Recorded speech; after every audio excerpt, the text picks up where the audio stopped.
This is TWiT. Hey, buddy, are you a geek? Are you a tech enthusiast? Then I would love to invite you to join a tech community like no other. You can gain exclusive access to our incomparable quality tech content with Club TWiT. As a member, you'll enjoy all TWiT TV shows ad-free. Plus, access private video feeds for insider shows like iOS Today, Home Theater Geeks, and so much more. Dive into the members-only TWiT Plus bonus feed for behind-the-scenes content, club discussions, and special events. But here's the best perk. Join our incredible Discord community to watch live show productions, chat with hosts, and participate in exclusive members-only activities. It's your backstage pass to the world of TWiT. Whether you're a tech enthusiast or a lifelong learner, Club TWiT elevates your knowledge while entertaining your interests. Get 2 weeks free when you sign up now and unlock unparalleled access at twit.tv/clubtwit. That's twit.tv/clubtwit. And from the bottom of my heart, thank you and welcome to the club. Hello, everybody in the club. Into club. What is it? A bottle full of bub? It's your birthday. He doesn't know what I'm talking about. It's no time. idea what you're talking It's about. photo time with Chris Marquardt. Hello. I can't believe our 10th photo time. That's fantastic. Oh, it's number 10. Oh, Number I should have 10. put a hat on or something. Wait till we get to 1,000. Then you can celebrate. Every month. I'm here for it. Yeah, I'll be here for it. Sure. That's only 20 years from now. It's not a big deal. Actually, it's not even that because we only do it monthly. But every month we get together with Chris Marquardt to get a photo assignment. This month's assignment was the word quirky, and to check in on the latest photo news and to answer your questions. And if you're watching, you'll see at the bottom of the video, but only if you're watching live, tfttf.com/PTQ for photo time questions. Now, I guess if you saw this and you wanted to ask a question for next photo time, you could do that. Totally fine. So We'll if you're not collect watching them live, and just still ask a question. Chris would like to hear it. Christoph. Hello. Moin moin. Moin moin. What is going on in your world? What is going on? It's summer. It's hot. It's everything's the garden is coming along nicely. Nice. We're pretty hot here. I think we're gonna get up into let's see. Wait a minute. That was the wrong calculation. I said, what is 93 degrees in Celsius? And it said it's 100. No. I want 93 Fahrenheit to Celsius. It thought that should be 30 something. It's hot. This it's is hot. the 90s. I don't do these calculations in my head, but I know 90s is hot and 80s is warm. Exactly. So, it's a hot day. I'm sure our Canadians will tell us, since they use. Somebody said we were joking around. We were talking about freedom units, Fahrenheit being a freedom unit, but that was tongue in cheek because remember when we didn't want to call it French fries? Yep. And we call them freedom fries. That was mocking. That wasn't. We didn't really believe that Fahrenheit were the only free temperature units. They're just the American temperature units, but it's hot. Let's put it that way. Yeah. And I'm kind of up here in the attic where it's a little toasty. Let us take a look at, I guess, our assignment. First of all, quirky was the word. Did we get quirky images? We do. Quirky was the word. And, look at that. Great big quirky. Let's see. We had 17 people submit images. Nice. Pretty cool. Pretty happy about that. I'll show the whole quirky bunch. Yeah, and it was quite hard again. This time around, it was hard again to find 3 to choose from because they're all good. There's lots of great stuff. The whole group submitting photos. They're really at the top of their game. So. Just so you know, the way this works is we do it on Flickr, which is a lovely photo sharing site, free if you just want the basics. And but Chris and I are longtime pro members. In fact, this group is a longtime member because we started doing this group back in the golden era of the Tech Guy radio show. So since 2007, we've been collecting your images in the Tech Guy group. So for next time, the way you do it is you upload your picture to Flickr, you tag it TG for Tech Guy, and then the word of the month. And then Renee Silverman, our wonderful moderator, will put your pictures. These are all the quirky. These are quirky. These are the quirky pictures. I like them. Actually, I think quirky pictures are the best pictures because they give you something to laugh about or to think about.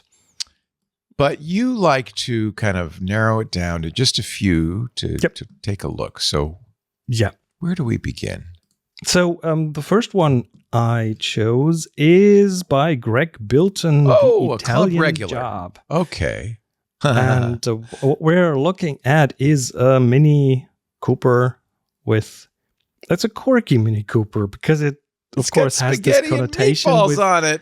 It's got spaghetti and meatball on top of it and a chain in the front, and I'm not even sure there's some fur there, so I don't understand. It's got the typical. I get it. I know what this is, so I'll explain it to you.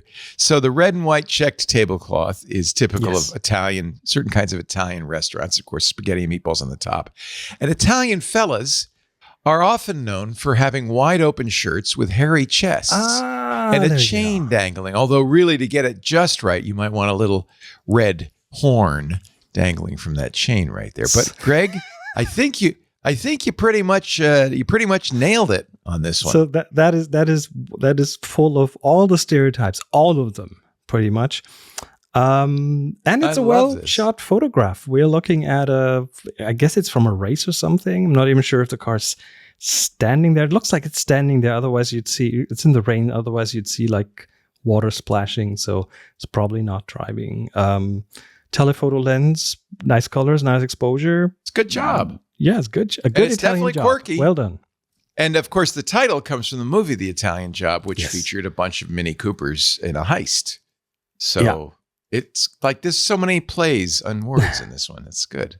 It is. So that is quirky. The next one by Gregory Chesney is quirky, but in a different way. This immediately jumped out at me from the thumbnail, from the little thumbnail. What we're looking at is a shadow on a wall of a person doing a peace sign or something. The sun is shining through some blinds, which gives it an interesting texture. The walls have colors, so there's a more purple and a more orangey one on the side. I don't know what it is that drew me in there. Maybe the simplicity, maybe the combination of things with like regular things with this weird shadow. So well done. It captured my attention. Yeah. And it's the peace sign. He's flashing the peace sign. Or it could be, it depends which way his hand is, and it's not clear. Could be, or he's making a shadow figure like a duck or something. Could be a duck. Maybe that's Possibly. What it is. It's a duck. That's what it is. If you just tilt your head slightly, you'll see the duck. That's a nice optical illusion. That's a nice one. I like it. Thank you, Greg. Yeah. And then the third picture, I did the same thing I did last time. You remember last time I picked your picture? And I didn't pick it because your name was on it, because I just picked the pictures by looking at the pictures and don't look at the names. So I picked another one by Gregory Chesney. He's got the bonus round now. And that's a black and white photo. And it's one that is probably the same blinds as in the first photo, but this took me a second to decipher, because what we're looking at is a very, like, there's lots going on in this room. It's a black and white photo, but there's a desk and there's lots of stuff on it. So lots of things to discover, but most of that is out of focus. And then in the middle, there's a mirror that reflects the blinds with some plant in front of them.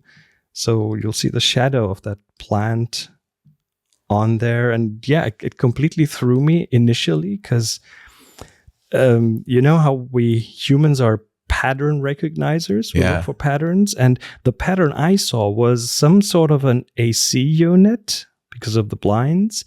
And you see this cable that looks like it's coming out from the right bottom. And that together, I thought there's a weird kind of AC unit standing on that table. And I sat there for 5 seconds going, what am I looking at? It is quirky. It is very quirky. So it's quirky. Well done. Good job. And everyone else too. Great pictures. Now, awesome. What comes next? Well, I'll tell you what comes next, boys and girls. Now that we have officially done our assignment, we need a new assignment, Chris. It's in the fishbowl. I'll narrate for those of you just listening.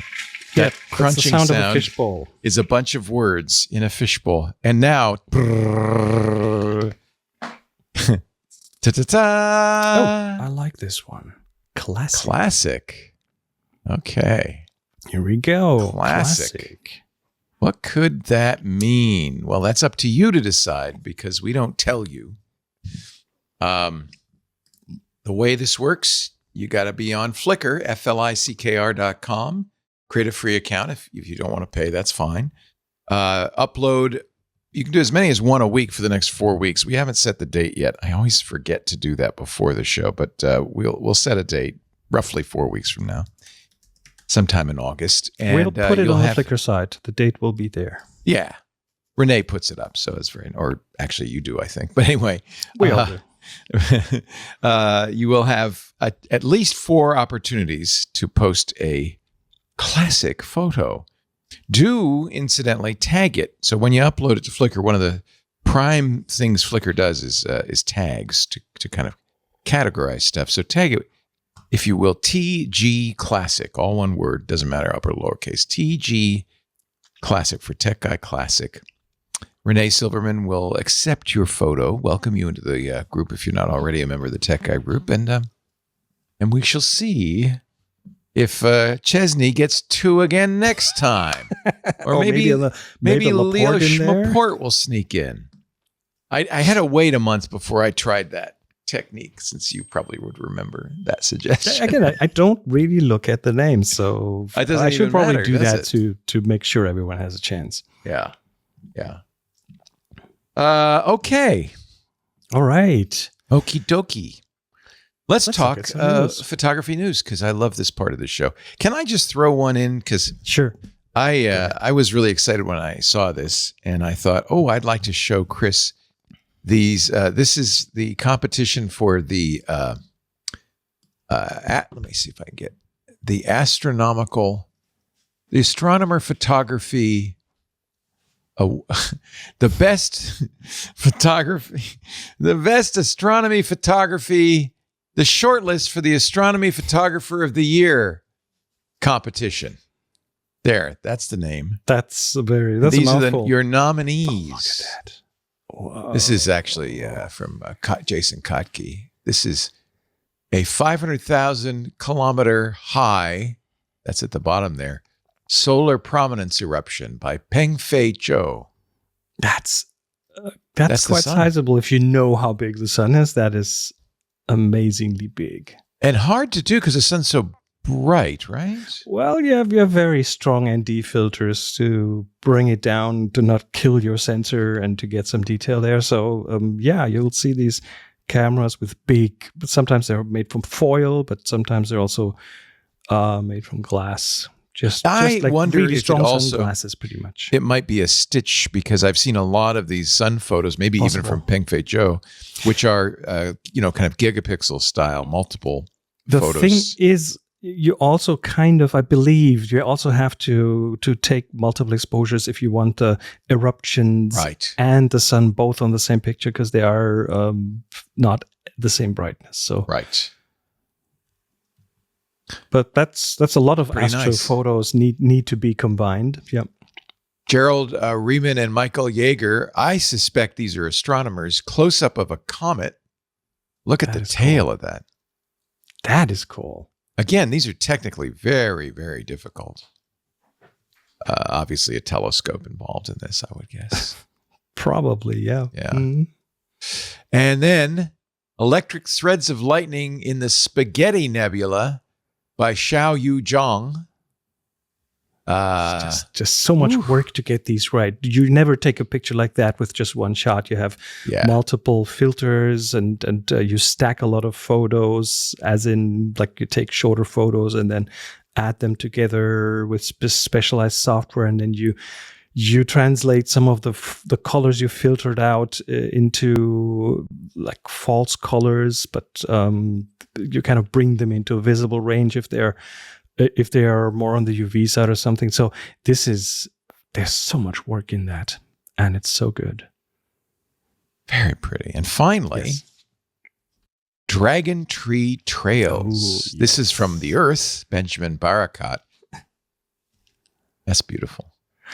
And it takes a lot of planning to get that right, because you need to know exactly where the skies go, what the sky will rotate around. So you have to place yourself and then just let it play out over time. And this is the photographer's ephemeris that makes the difference on this, right? You have to know where to stand.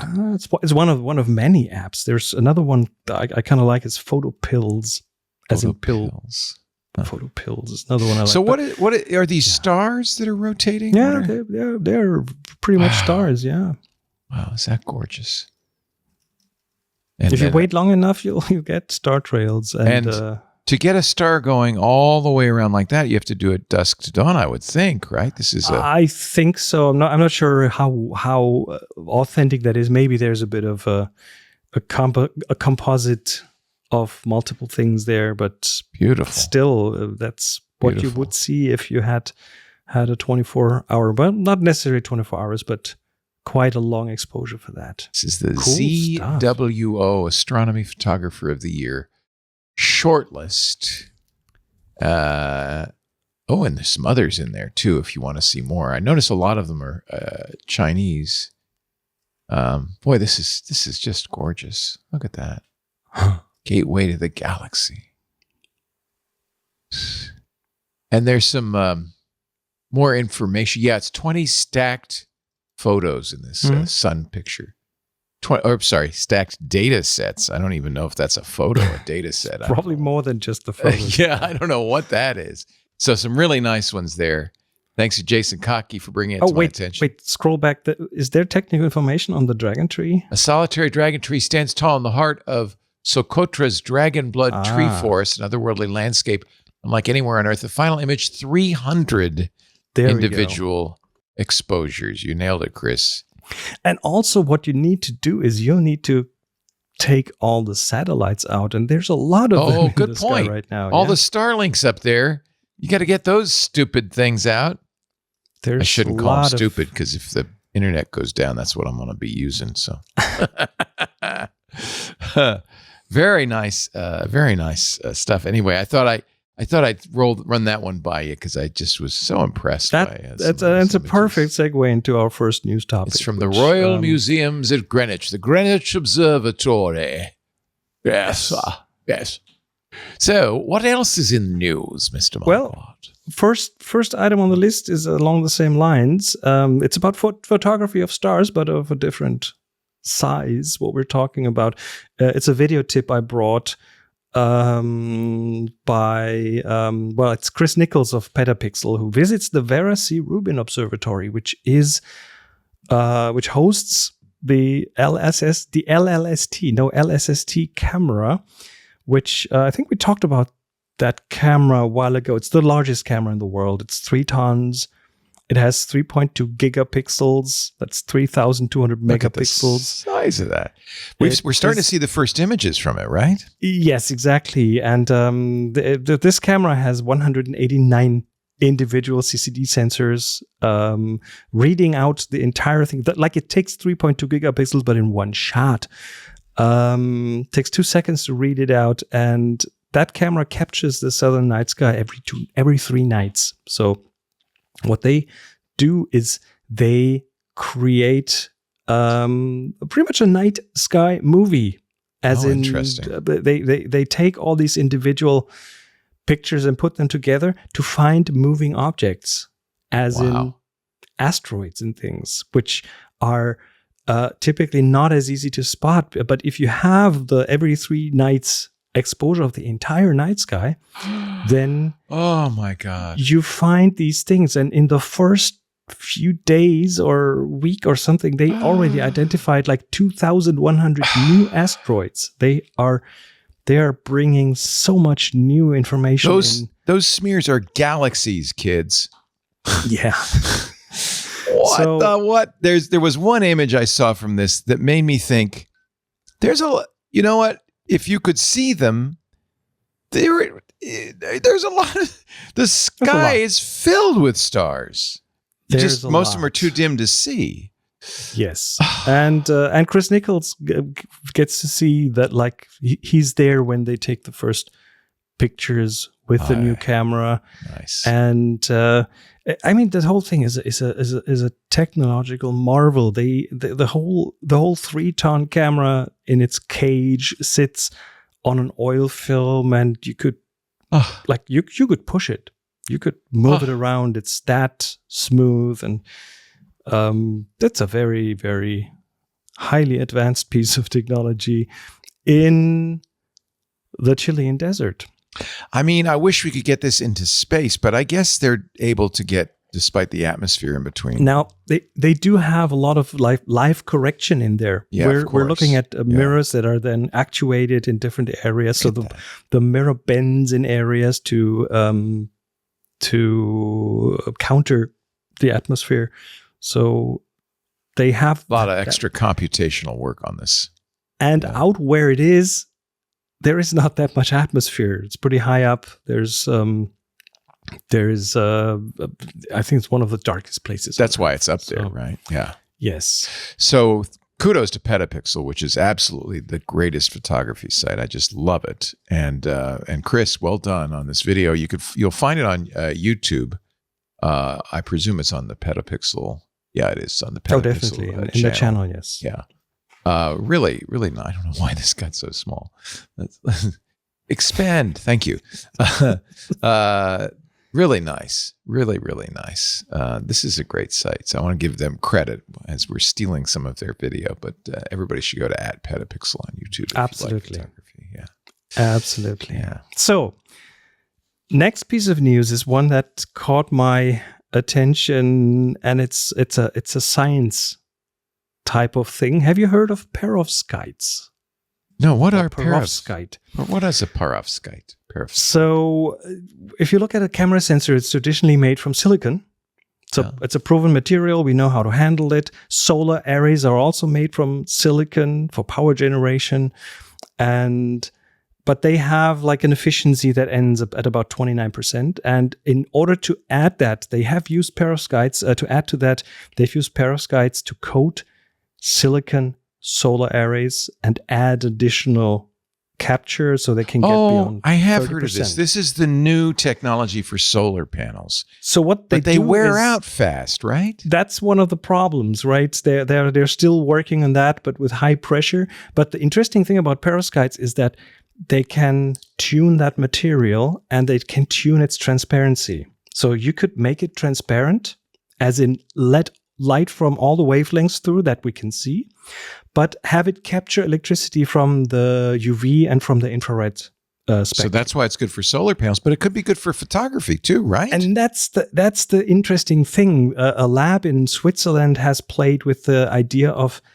making perovskites into sensors. So they can, if you look at a Bayer array, traditional RGB sensor, you have like a third of the surface per color channel, because they have to be next to each other, all these different colors. Right. And then you have to do lots of fancy math to get the resolution back up. And it's not ideal. And what these guys have now done is they have made perovskite layers on top of each other. And the top one is sensitive to blue light, but it lets the green and red through. Just Brilliant. Like that. And then the second layer is sensitive to green and it lets the red through.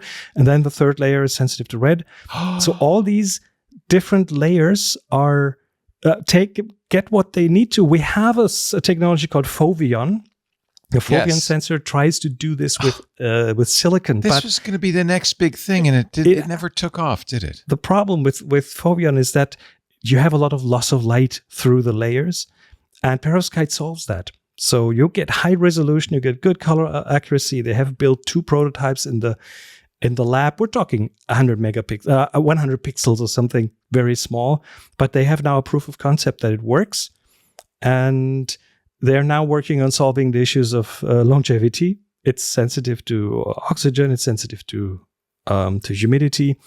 So I guess they're doing similar things that we had to do to OLEDs, because these have the same issues.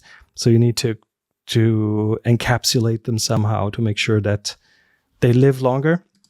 This comes from calcium titanium oxide, which has this interesting crystal structure, and they're duplicating this. It isn't actually calcium titanium oxide, but they're duplicating this in these structures.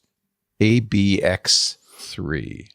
So I don't expect sensors to come out of that within the next 5 years, but I think it's an interesting concept. If they get to the point where they can solve these longevity problems, that would be a pretty cool material to make sensors out of. Well, and the funny thing is, this is the first I heard of it was this week, and not in this context, but there's been a breakthrough in China on getting these perovskite solar panels to be much more reliable, and the much improved efficiency of these makes a huge difference. They have to catch up with to silicon, because silicon solar panels are like 20-25 years, right?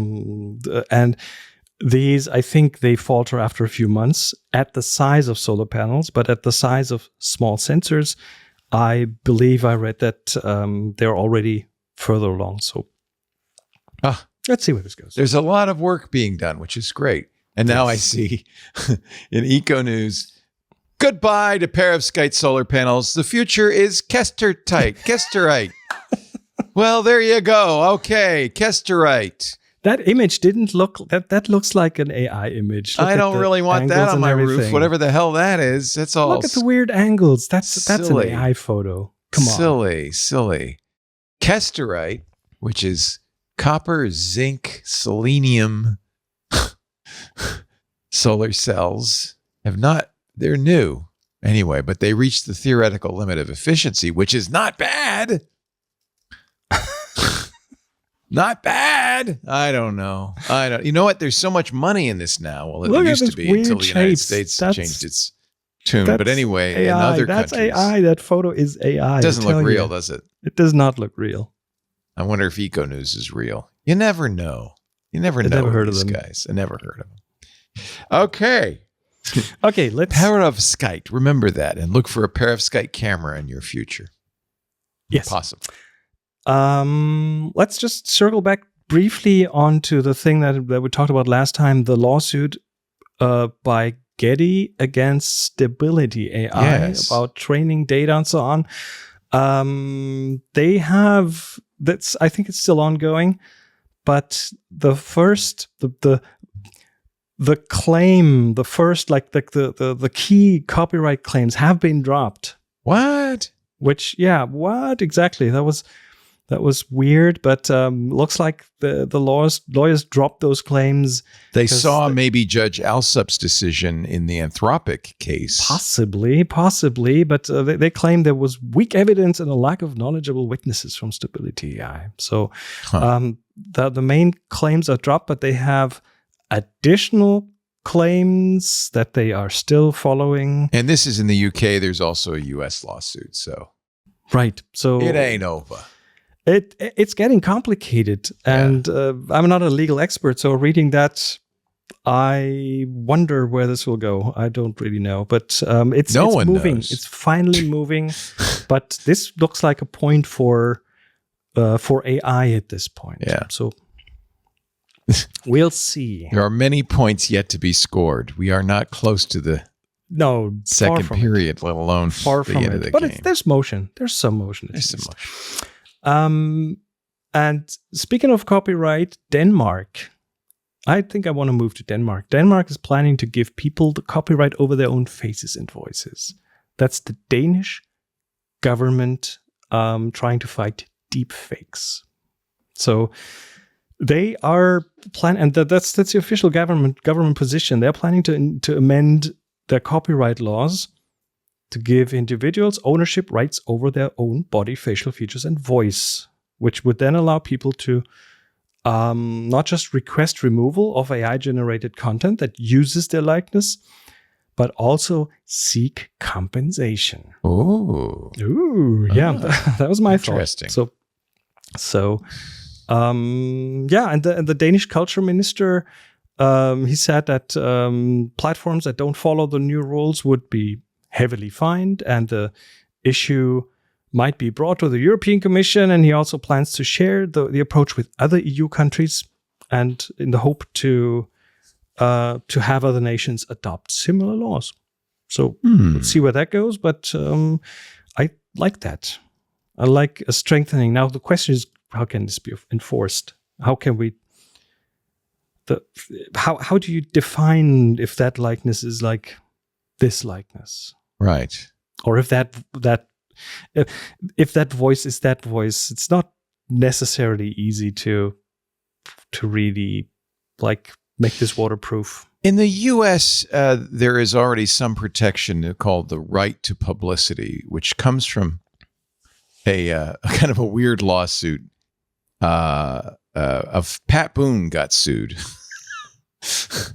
Anyway, it's complicated, but but it's only for celebrities, and that's the problem. And so this protects non-celebrities, everybody. Yeah, that's interesting bit. Celebrities have some protection in the usage of their images, particularly for endorsements in the U.S. But you and I don't, because we're not celebrities. We're just normal folk. I shouldn't say that out loud. That means somebody's going to make a fake AI of this. I mean, for someone like you whose voice has been out there for so long, that's true. It should be trivial to clone your voice and have you say things. Periodically we get a request from ad agencies saying we would like to do that, and I always say no, you can't do that. But eventually somebody will do something. You know, you saw what happened to Scarlett Johansson with OpenAI. And really, OpenAI said it isn't Scarlett's voice. We can show you who we trained it on. She sounds like Scarlett, but she's not. But they decided for the public relations purposes to withdraw the voice. But honestly, they would have won that fight in court. And that's the problem. There's a lot of voices sound alike. But there are, I mean, you can go to agencies and ask for sound-alikes of all celebrities pretty much, and they have people who sound like Brad Pitt and whoever. The big mistake Sam Altman made was saying, we're going to sound like Scarlett Johansson. If you're going to do it, don't admit it ahead of time. That really got Scarlett upset. And she's very powerful. So she won that case. For the rest of us who don't have that kind of power. But now remember, it's only in Denmark.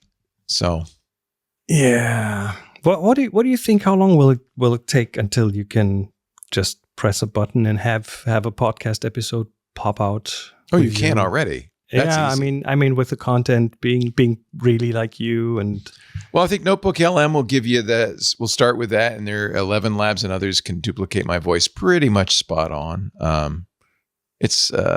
I think that's doable now if somebody's motivated. I mean, when are you going to be able to retire on that? just be there for perpetuity. And well, if I didn't enjoy this, I probably would say today. But I do enjoy doing it. Yeah, that's the thing, and it's the same with photography. Now you can make great photos. It's true with an AI, but on the workshops, we don't even talk about AI because we want to do photography. That's why we're there. We're there to hold this machine, to look through a viewfinder, to choose the moment, to press the button, to decide where the focus is, and so on. So it's two different worlds.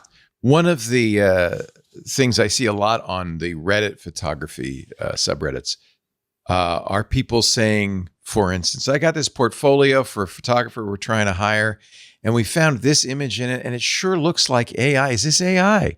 This is the new question you see in these photography subreddits. Is that AI? And honestly, it's very hard to tell. Mostly you could tell because it's too perfect. But I think photographers are starting to put AI images in their portfolio, and that's of course problematic. But also we have these AI radars. We have these. We do. We're pretty good.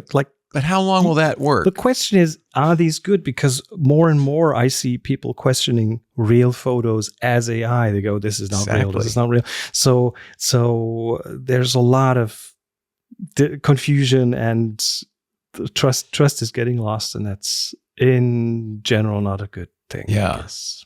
I mean, honestly, this is in academia a real problem, because there are programs that are supposed to find plagiarism, but they often flag real writing as plagiarism, as AI. And there's papers that come from AI, and lots of them with fake science. And well, that's another story. Through. Yeah, there's a lot of AI slop in the world now. Yes. So I just I think it's just a new world, and we're just going to have to figure it out as we go, because there's no stopping it, unfortunately. And I don't, so we're gonna have to just figure it out, I guess. I think the point being that humans like the creative process, and yes, even though an AI could do it, and maybe even for some humans, the creative process is getting an AI to do it. There are plenty of us who like to write, paint, sing, make music, take photographs, who will continue, or podcasts, who will continue to do it because we enjoy it, and that's fine. And because we enjoy imperfection. Well, that's right. And although AI probably gets smart enough to put some imperfection into it. Of course. I mean, but listening to Notebook LM, that's they're like, not good. It's not. It's too slick. It's too smooth, and too it's creepy. There's still an uncanny valley. Thank God. Yeah. Okay, before we get to the last news topic, let's remind everyone we have a Q&A collection bucket that you can put questions in, and then let me get that caption it's up. At ttf.com/PTQ. Yes. Or photo time questions. There it is on the screen for those watching video. I would also like to mention that we do stream these live to the world. If you get there when we're doing it live, as we are right now, unless you're watching this after the fact. But for instance, if today is July 11th, 2025 at 1:39 p.m. Pacific time, you're watching it live. And that is on not only for the club members in the Discord, but also on YouTube, Twitch, TikTok, X.com, Facebook, LinkedIn, and Kick.com. But of course, you probably wouldn't know when we're doing this unless you're in the club, because we put those announcements in our Club Twit Discord. You could subscribe to the newsletter. The newsletter, this would be a sneaky way of finding out when we do these live. twit.tv/newsletter. That's open to all, and it's free. And we do promote these events ahead of time there. So if you want to watch live, that's fine. After the fact, we're going to archive this on the Twit Plus feed. That's available only to Club Twit members for 30 days, and then it will go public on our YouTube channel in 30 days. So if you're watching this now on YouTube, it's a month later. it's August. But you can still submit your question. If you want to submit a photo time question, put it in there. Yes. I'll go through them before the recording. And if you want to find out about this one specifically, photo time, if you go to the Flickr group, we have the next date up there, the next date and time, so you can always find it over there. And I should have done this earlier, put in next time, is it classic or classical? It's just classic, right? It's classic. Okay. Let me put that up in our lower third so that people will know the assignment for Photo Time 11 next month. Classic. Yes. Incidentally, if you're not a member of Club Twit, it is only $10 a month, and it supports us doing this. You notice there's no ads in this. It's all because of the club. So you get other benefits like ad-free versions of all of the shows we do. You're supporting all the shows we do and a lot of club content. Stacy's Book Club, Micah's Crafting Corner, this show, Home Theater Geeks, This Week in Space. I mean, there's a lot of shows that are club only. So we'd love to have you in the club. If you're not yet a member of the club, twit.tv/clubtwit is the place to go. And if you go to twit.tv/clubtwit, we would love to have you in the club. Support what we're doing here. And for those of you in the club, thank you. We really appreciate your support. It makes a big difference. And it's one of the reasons we do all these club shows. last news story of the week. Last news story is another video on YouTube that I came across recently. Now, if you shoot film, if you are a film photographer, you have lots of choice buying film. Sure. And the YouTube channel Overexposed looked at what film stock is being sold relabeled. So we talked about this kind of last week, didn't we? This one I just found this recently. But didn't we talk about somebody rebranding? Yes, but now this channel goes through an entire long list of films by Kodak, by Fuji, by others, by Lomography, the Cinestills, the Ilfords, and there's groups that sleuth out what films they actually are, and it turns out that a lot of films are being made by someone else than you think. That kind of makes sense because these there's not a huge market for this stuff, right? It does. Well, it's growing again, but it does make sense, of course, because small companies cannot make film. Film is one of the most complex products that we have. We're talking about micron thick layers in a color film. You have like 20 of these, and they have to be very precise. And there's a lot of know-how, a lot of skill, and a lot of machinery that goes into making film. And so, of course, smaller companies might get film from a bigger company. The interesting thing here is that what they found out, and this has been like an open secret almost, that some films are the same but sold by different companies. And the fun, interesting thing is that even the big companies buy from each other. Like the Fujifilm 200 is very likely Kodak Gold. What? So Fuji selling Kodak under a different name. And presumably there's a price difference, so you should know which is which and buy the cheaper one, right? Because it's the same. The interesting part, if you know that, and there are these lists out there. Again, the video goes into a lot of depth here. We do know because they tell us about it. Cinestill, our Kodak Vision, cinema, film stock, different kinds. But even some Ilford, Ilfochrome. There's a slide film by Ilford called Ilfochrome. That is Kodak Ektachrome. What? Because Ilford is like the great film company, right? I always thought Ilford was the best. They mainly make black and white film. It's the best black and white for sure. Yeah. Making color film takes it to a completely new level. So of course, we know that this is happening, but I have never really seen that concise of a list of different films. Okay. It's not overexposed, complete. And of course, I mean, that practice has implications. There's we lose some unique aesthetics because the same film is under different names is still the same film. Right. The price differences, yes, of course. Another question that he raises that's quite interesting is that what impact does that have on quality? Because some films are, it's not clear which other film it is, but it's very close to another film. So the community suspects that Kodak might sell stock that doesn't 100% meet their quality requirements to someone else who then relabels it to something else. So it's like when you buy a generic grocery store brand. Do they have those in Germany? Yes, we do. Yes, we do. So you get the white label, brand, and it's really, I mean, they don't have a whole cornflake manufacturing plant. They buy it from Kellogg's, which has incidentally just been purchased by a fine German candy manufacturer. So, do you know the name? Yeah. Well, who just bought Kellogg's? I'll find it. I'll find it for you. I can't remember. The chat room will tell me. But I thought it was ironic because modern day American cereal basically is candy. Yes, it's interesting because the market concentration, we see that in other places too. In film, I mean, at least it helps keep film photography alive. Oh, Ferrero, the makers of Nutella. I thought there was. Now, Nutella is a wonderful product, so what could possibly go wrong? Ferrero is one of the big ones. They own probably Ferrero. 50 different brands or something. Yeah. They used to be kind of a boutique-y. They used to. Candy maker. Used to. Not anymore. Are they German? I don't know where they're, or Swiss. I thought they were French, but again, maybe they're French. Well, Nestle's. I don't really know.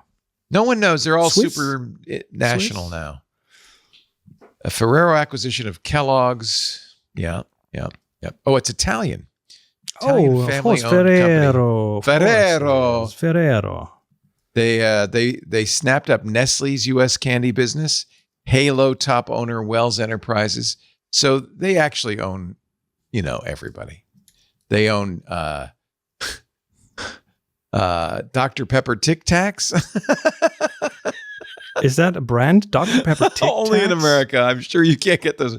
I have those excellent products, but candy in Germany, by the way. Our son, who is somehow became a Germanophile, speaks fluent German, loves German candy, and will always get it in the stores. You can go to stores here and get German candy.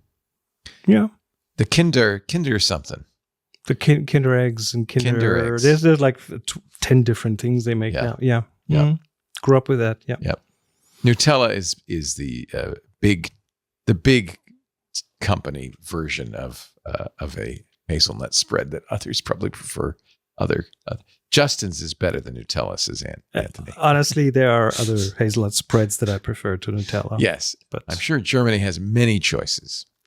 Nutella is probably easier to get, though. Oh, yeah. And cheaper. It's a little plasticky. It feels like it's too smooth. I'm just saying. It's classic, though. Ooh. It is. Last story of the news cycle, but don't forget, do your questions. tfttf.com/PTQ. No questions. No questions? We have no questions? Well, we have one question that we had the chat room last can ask time. Questions, too. So get of course. Do you want to do this? Vera one Rubin question we Observatory answered first? After the show last time. So okay. Let me bring that up by Jay. I recently bought Wait. We haven't done the last news story. I distracted you. No, that was the field market. Oh, what about this concentration? One? The Observatory. That's the big camera. That was the first news story. That was the one we talked about. Never mind. We've done them all, ladies and gentlemen. We're done. Ask your questions, and I'll keep an eye on the chat room too. The chat may have some questions. That's fine. So let's bring that one in by Jay. He asked this, I think, last time, but we didn't fully answer it. I recently bought a used camera, Fuji X-H2S, for a very good price, and recently discovered it has some stuck or hot pixels with longer exposures and higher ISO. I think at higher. Anyway, I ran pixel mapping, but there are still some problem pixels. Are there good ways to handle this, or should I be bringing this back? I don't want to fight this every time I process photos. So cameras have hot pixels or dead pixels. That's just what they do. A sensor over time will, some of the pixels will be always on, and some of the pixels will be always off. It's just the nature of the beast. And if you take your camera with you on an airplane and you fly internationally high up, the cosmic radiation is stronger there, and if that hits one of your pixel sites, that can do exactly that to pixels. Turn one off, turn one on permanently. And years ago I had a 5D Mark II by Canon, which I flew with a lot, and I never knew how many hot and dead pixels it had until I once had like a Lightroom update which made them visible inadvertently, and the picture looked like a star field. We're talking hundreds of lit pixels, and then with the next version, those were gone again. And the thing is that most processing software these days, if not all of it, will correct these for you, because it cannot be prevented. They just happen. They're just there. And the software, it's very easy for software to find them and to just replace them with a neighboring pixel. Your software will see this is one fully lit pixel. This is one completely off pixel. Even though those don't really pop out that much, it's the bright ones. And Lightroom has done a really good job for me, and I know that other software does the same thing. So if you see them, that must be because of the software you use, and try a different software maybe. Yeah. I shoot with FX3, Sony X3s on. All three of my cameras, And every time I turn them on, they say, okay, let's scan for dead pixels. And I don't want to do that. I guess if I said yes, it wouldn't keep asking me. Or maybe it does periodically ask that. Which camera is that? The FX3 from Sony, which is a very nice cinema I think it doesn't do this every time. Maybe let it run through the scan once. I have no idea how long it takes. Yeah. I'm not a Sony guy, the reason I don't is you have to cover the lens. And it's a big pain in the butt. Well, do it once and see. So I just say, okay. And so every fourth or fifth show, it says it again. I mean, it doesn't impact anything. It only impacts a viewfinder. It might be doing it right now for all I know. The other issue, though, I've had is schmutz on the sensor. My 5D, I stopped using it because it had really noticeable, and they weren't just a pixel. It was because it turns into a blob, right? And so the sensor, let me show you one. Because I bought sensor cleaning swabs and stuff, and this is a sensor, okay? Oh, wow. Yeah. And Put this that sensor, back in the camera. What are you going to do with that? that's just never going to go back in the camera. Yeah. So what we're seeing here is, I'm touching this. I'm not touching the sensor. There is a piece of glass with filters in front of it, right? Okay. So what you have is you have dust on that piece of glass, tiny piece of dust, and now the light comes in, and what it does is it casts a shadow on the sensor. Oh, it's what it looks like. It looks like a shadow. Yeah, it is a shadow, and the way the size of your aperture determines how hard the edges of the shadow are. If you it looks shoot like wide bokeh. open, Yeah. If you shoot wide open, it's a very soft blob, soft edge blob. If you shoot at f/22, you will see a very almost distinct shadow circle. And have it cleaned. Bring it to your next camera store and have it cleaned. Because I tried it by hand and it's hard to do by hand. Hey, we do have a question here from Mr. Met. He says, I'm looking into getting into photography. I thought it would go well with summer biking. It goes well with everything, indoors and out.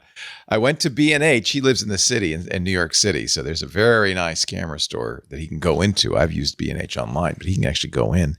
I was quite overwhelmed. The salesperson said, all right, kid, you got to decide mirror to mirrorless and work from there. So that was more than I was already prepared to answer. He said, if all things equal, he would push me to Sony mirrorless. What do you suggest? I mean, mirrorless is the current. It's the future. Thing. Yeah. So it's the future. It gives you some advantages. It takes less skill for some of the photography, which is good because it's easier to get into it. Might also be a bit more expensive. So it depends on how much you are ready to shell out. What I would always do is I would try different cameras in the store, spend 10 minutes with this camera, spend 10 minutes with that camera. What are you looking for? Go through the menus, see how this whole thing ergonomics gels with you. Yeah. It's everyone likes a different type of camera. Sony might be for a certain type of person. If you try a Fuji, you will have a different way of operating it, and it might be more natural to you. Canons, Nikons, Olympus, all the different brands are good. At the same price level, you have equal image quality. But all of the big manufacturers now, Sony, Canon, Nikon, offer mirrorless cameras. Yes, and for the most part, those are their top of the line. Maybe not their most pro cameras, but they're... Well, no, actually they are now. The R series for Canon and for series photographers, yeah. But then they also have different levels of different price points, and they're all good. The more expensive ones might give you more options, but they might also be more confusing if you're new to photography because they have a lot more features that you will probably never need. So the other thing to remember is if you're buying an interchangeable lens camera, that the body is, you're going to get a new body at some point, probably, unless you're my age, in which case you're done. But I think Mr. Met's a little younger. But you're not. But the lenses are the real investment. The glass is the investment. And the glass, what glass you get is kind of determined by which body you start with. So if you get a Nikon body, you'll be buying Nikon glass. Now, there is a little footnote to that, which is that the mirrorless cameras because of the way they're manufactured, actually work pretty well with adapters so that you can use other companies' lenses on the mirrorless cameras. But the lenses that give you the most features, the stability and all that stuff, generally are the ones manufactured for that brand, not that model, but for that brand. So when you're choosing, in a way, you're saying you're making a commitment. I started with Nikon, bought a lot of Nikon lenses. This is 50 years ago.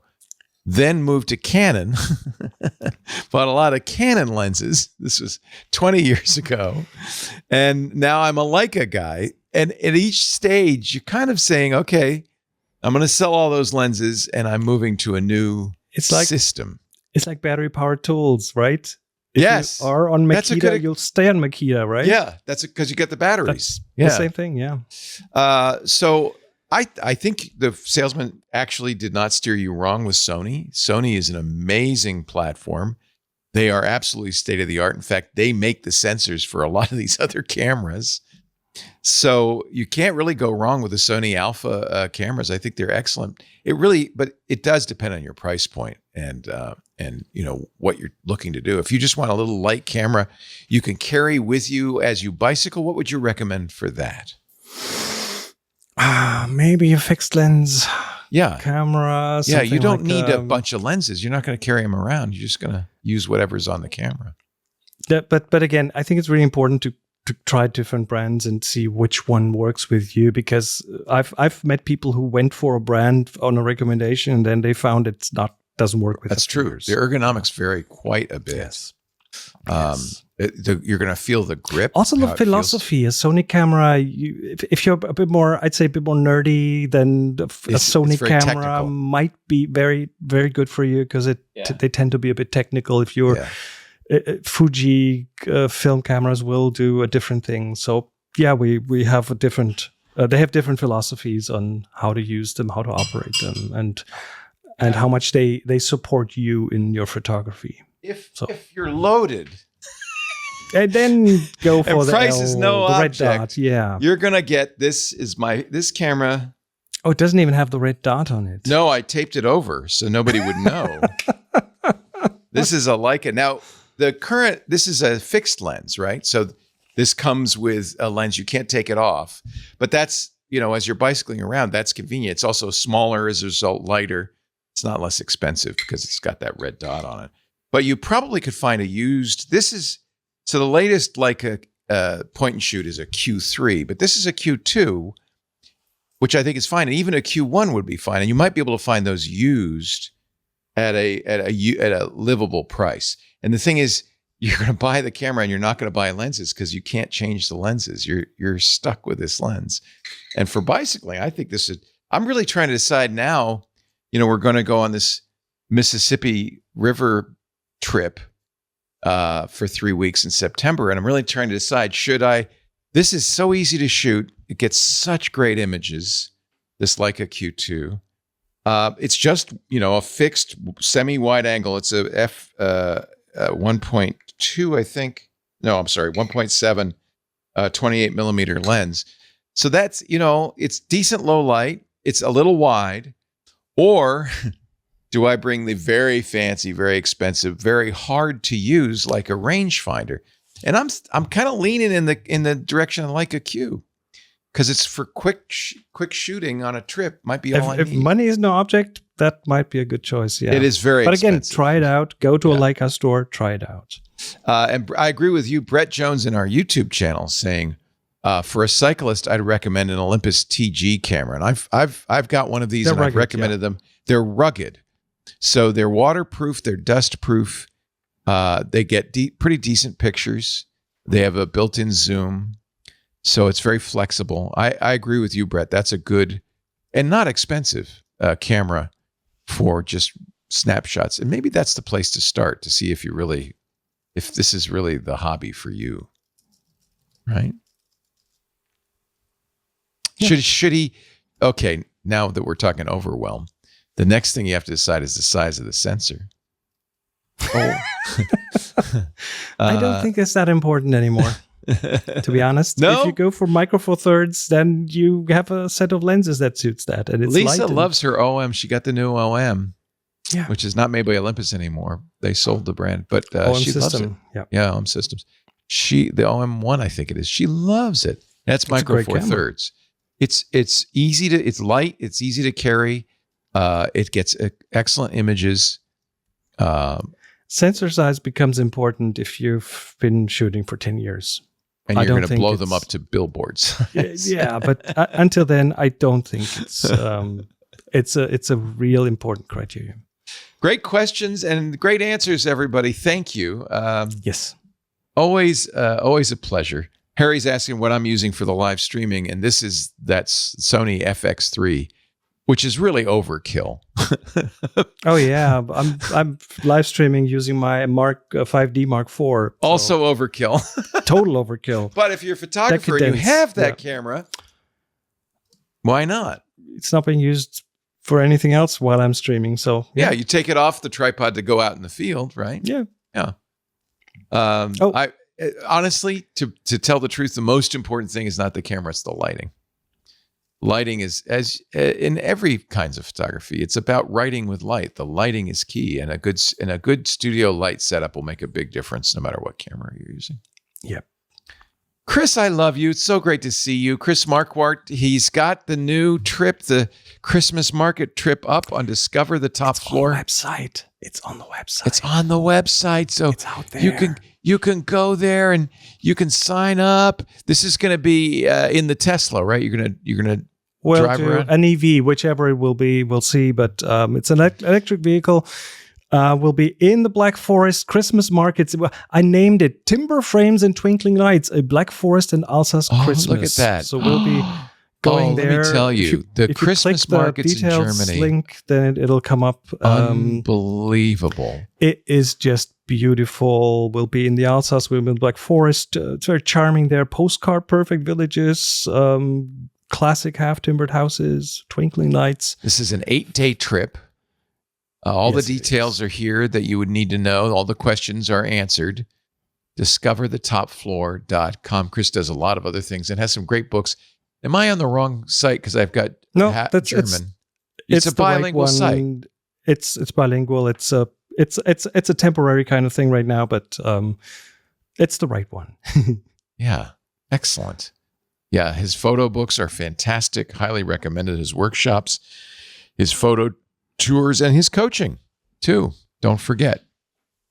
Some of the workshops are in Germany, where he lives in the Viewfinder Villa. Some of them are traveling around, mostly around Europe. I'm still waiting for you to bring back the Bhutan trip. Yeah, I wish that was easily done, easily doable. Yeah. I know it's hard these days. Chris Marquardt, always a pleasure. Thank you so much. We will put the date for the next episode. Roughly speaking, it'll be 4 weeks from now. So yeah, you can find it on the Flickr site. But 4 weeks from now, there will 1, 2, 3, 4 will be on the 8th, likely. We have a book club on the 8th. So maybe either push it back an hour, or we could do the 1st or the 15th. Oh, I don't mind stacking them. We're going to stack today. Do you want to do the 8th right after the book club? It would be at an hour later. Then be 2 p.m. We'll do it Pacific instead of. I can do that. That makes it late for you. I'm a night owl. Would be cool with that. All right, let's say it. Let's say the 8th then. There you go. 2 p.m. Pacific, 5 p.m. Eastern, 2100 UTC. So that gives you 4 weeks, kids, to go out and get a quirky photo of in some form or fashion. Not quirky. Did I say quirky? I did say quirky. I'm so sorry. Classic. Take a classic photo, and you get 4 chances to upload those to the Flickr group. So please do that. We would love to get your images in there. And maybe Shmeo Shmaport will get a classic. Honestly, I just keep it in the back of my mind. And if something comes up, I don't go actively seeking, but if something comes up, then I'll take a picture of it. So we shall see. I would like to do something with my Q3. I haven't taken that out of the house in a while. I'm sorry, Q2.